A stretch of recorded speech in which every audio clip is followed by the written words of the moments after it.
रायबरेली में कमल खिला दो, 400 पार अपने आप हो जाएगा। भाइयों बहनों, यहां पर कई सारे लोगों ने मुझे कहा कि ये परिवार का सीट है। मैं बहन प्रियंका जी का भाषण सुन रहा था। उन्होंने कहा मैं मेरे परिवार से वोट मांगने आई हूं। बात तो उनकी सही है। रायबरेली वालों ने सालों से गांधी नेहरू परिवार को जिताया है, सही बात है। मगर मैं आज 5 सवाल उनको पूछने आया हूं। लोकतंत्र के अंदर 5 साल तक यहां से चुन कर जाने के बाद सोनिया जी और इनका परिवार रायबरेली कितनी बार आया है भैया, बताओ तो जरा। अरे जोर से बोलो। भाइयों बहनों, मैं इतना भी कहना चाहता हूं, चलो सोनिया जी की तबीयत थोड़ी नादुरुस्त रहती है, राहुल बाबा या प्रियंका बहन आए हैं? जरा मुझे बताओ, आए हैं क्या? भाइयों बहनों, मैं आज कहना चाहता हूं कि रायबरेली के अंदर ढेर सारी दुर्घटनाएं हुई, 3 दर्जन से ज्यादा बड़ी दुर्घटनाएं हुई। जैसे एनटीपीसी ऊंचायार में बॉयलर फट जाने से कई लोगों की मृत्यु हुई। यहां गांधी परिवार आया है क्या? अरे जोर से बोलो, आया है क्या? बछरावा में ट्रेन दुर्घटना में 50 लोग मारे गए, आया है क्या? नाव डूबने से आधे दर्जन लोग मारे गए, आए हैं क्या? तार गिरने से रोपाई कर रही 5 महिलाएं, गरीब महिलाएं झुलस कर मर गई, उनके घर कोई गया है क्या? 5 बच्चियां डूबकर मर गई, कोई गया है क्या? बहन प्रियंका, ये परिवार है आपका और हमारा दिनेश प्रताप, ये 5 में से एक भी घटना ऐसी नहीं है जहां घर पे बैठने के लिए नहीं गए। भाइयों बहनों, सांसद कैसा चाहिए? जनता की खुशी में खुशी हो और जनता के गम में गम को वहन करे, ऐसा सांसद चाहिए। मुझे बताइए, ये शाहजादे आज यहां वोट मांगने आए हैं, इतने सालों से वोट दे रहे हो। मेरे सामने विशाल जनसमूह 40-50 हजार का बैठा है। सांसद निधि से आपको कुछ मिला है क्या? जरा बोलो, मिला है क्या? उन्होंने खर्च पूरी की है। मैं हिसाब लेकर आया हूं, पूरा खर्चा किया है भाई। अब आप कह रहे हो मिला नहीं है, तो कहां गया? कहां गया? कहां गया? ये उनकी वोट बैंक में खर्च किया।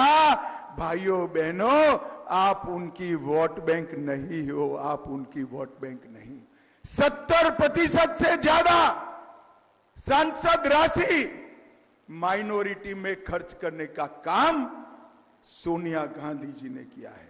भाइयों बहनों, मैं आज आपको कहने आया हूं, पूरे उत्तर प्रदेश में, मैं बाद में बात करता हूं, मोदी जी ने विकास की बहार चलाई, मगर ये परिवार यहां एक बाड़ लगाकर बैठा है।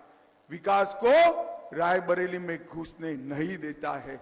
ये बाड़ा एक बार तोड़ दो, रायबरेली जनपद को हम उत्तर प्रदेश में नंबर 1 जनपद बनाएंगे, नंबर 1। भाइयों बहनों, मुझे बताओ, ये कश्मीर जो है हमारा है या नहीं है?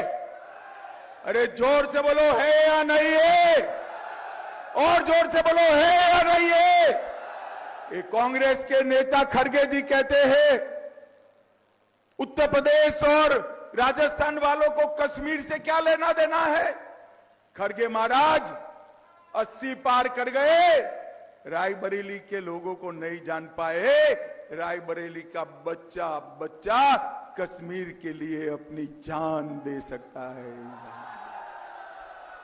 भाइयों बहनों, मुझे बताओ,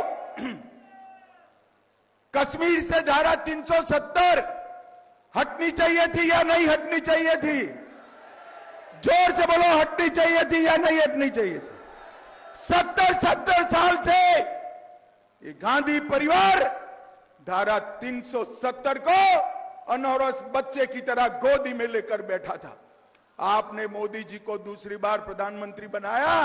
5 अगस्त 2019 को मोदी जी ने धारा 370 को समाप्त कर दिया और कश्मीर हमेशा के लिए भारत का हिस्सा बन गया।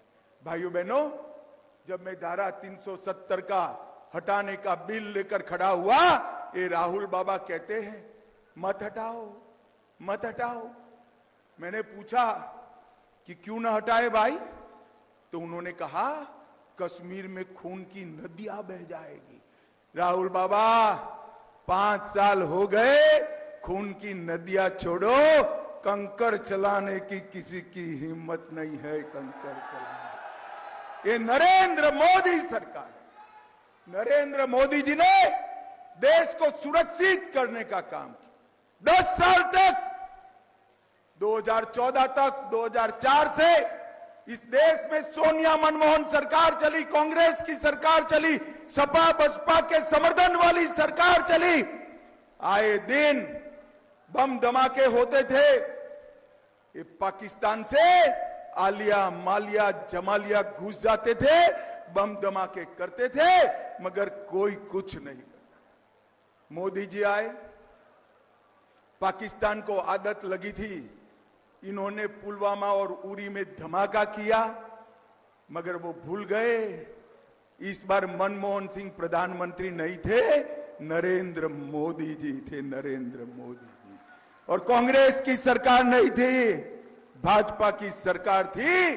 10 ही दिन में सर्जिकल स्ट्राइक और एयर स्ट्राइक कर पाकिस्तान के घर में घुसकर आतंकवादियों का सफाया करने का काम नरेंद्र मोदी जी ने। रायबरेली वालों, मुझे बताओ, अयोध्या में राम मंदिर बनना चाहिए या नहीं बनना चाहिए?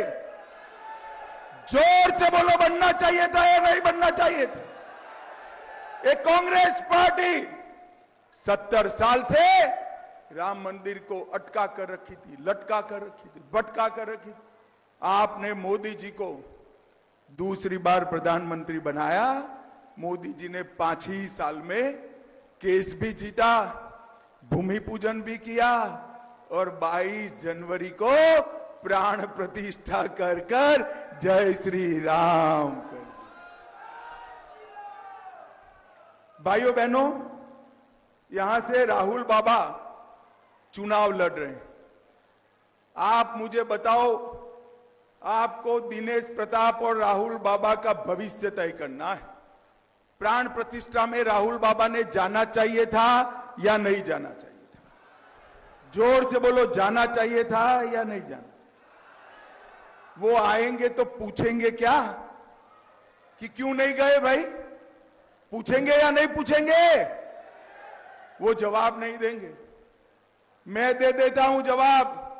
वो इसलिए नहीं गए कि वो अपनी वोट बैंक से डरते हैं, वोट बैंक से डरते हैं। भाइयों बहनों, हम कोई वोट बैंक से नहीं डरते हैं।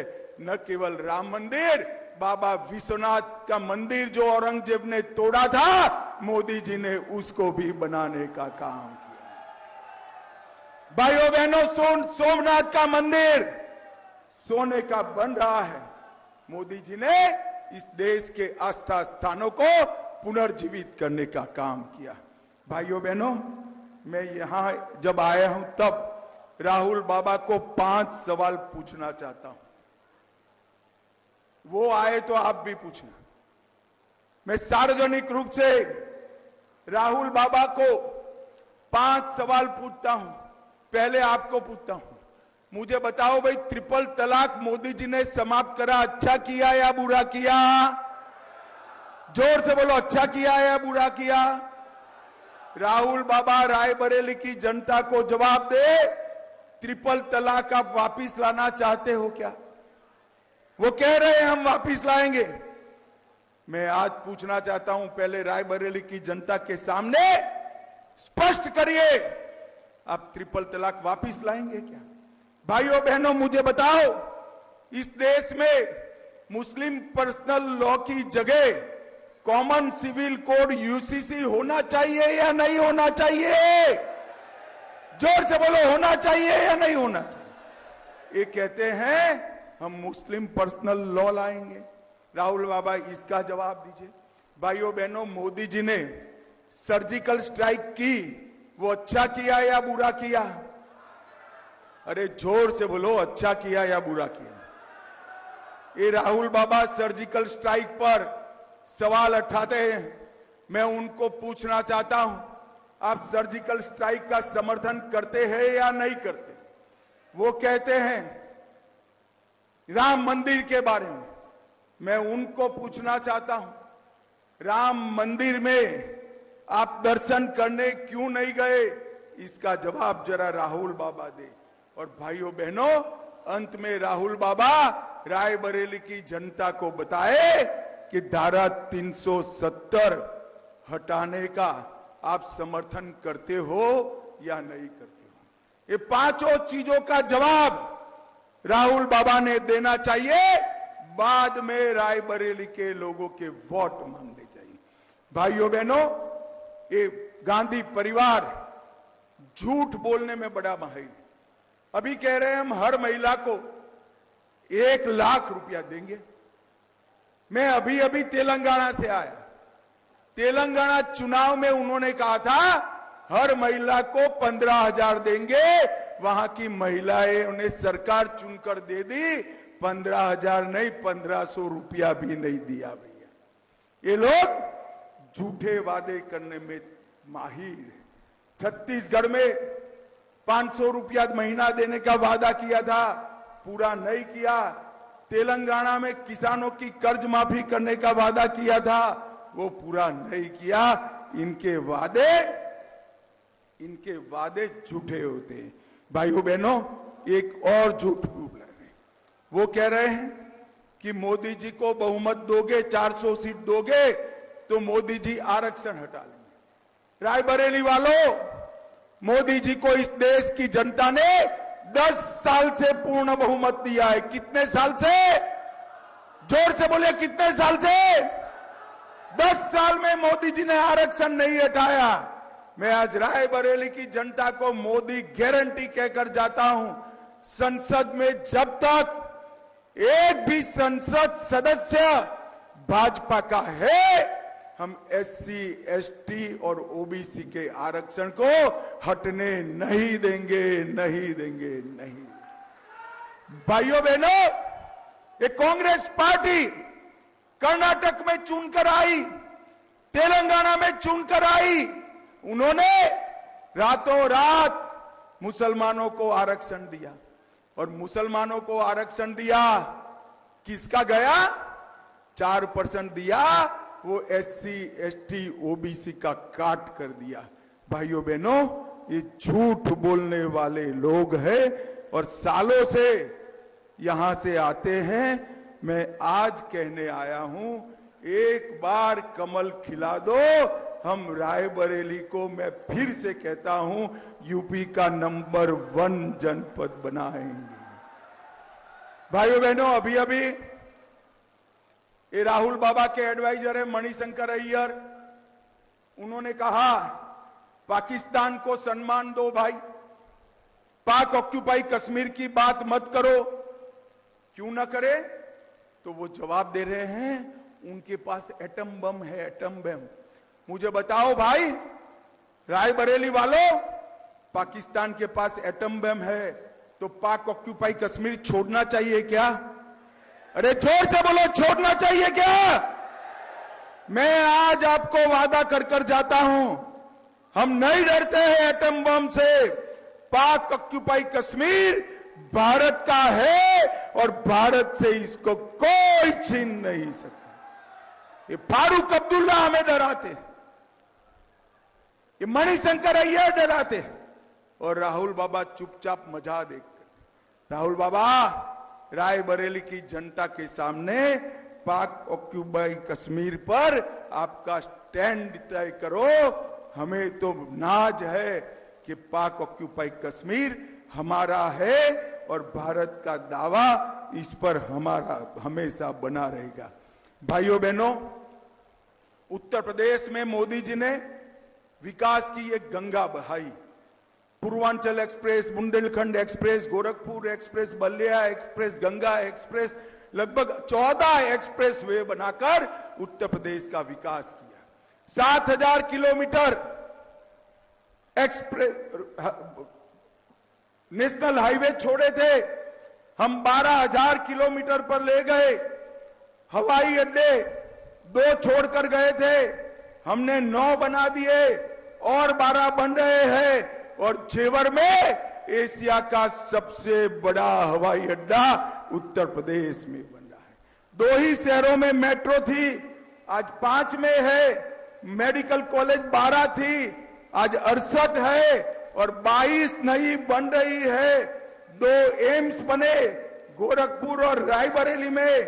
30 नहर योजनाओं से 50 लाख किसानों की 23 लाख हेक्टेयर भूमि को सिंचित किया। डिफेंस कॉरिडोर बना। मोबाइल मैन्युफैक्चरिंग देश का 60% यूपी में हो रहा है। मेडिकल डिवाइस पार्क बना, फिल्म सिटी बनी, टॉय पार्क बना, हैंडीक्राफ्ट पार्क बना और लॉजिस्टिक हब भी बना। ग्रेटर नोएडा में IIT आया, बरेली में मेगा फूड पार्क आया, उन्नाव में ट्रांस गंगा सिटी बना, गोरखपुर में प्लास्टिक पार्क बना। मगर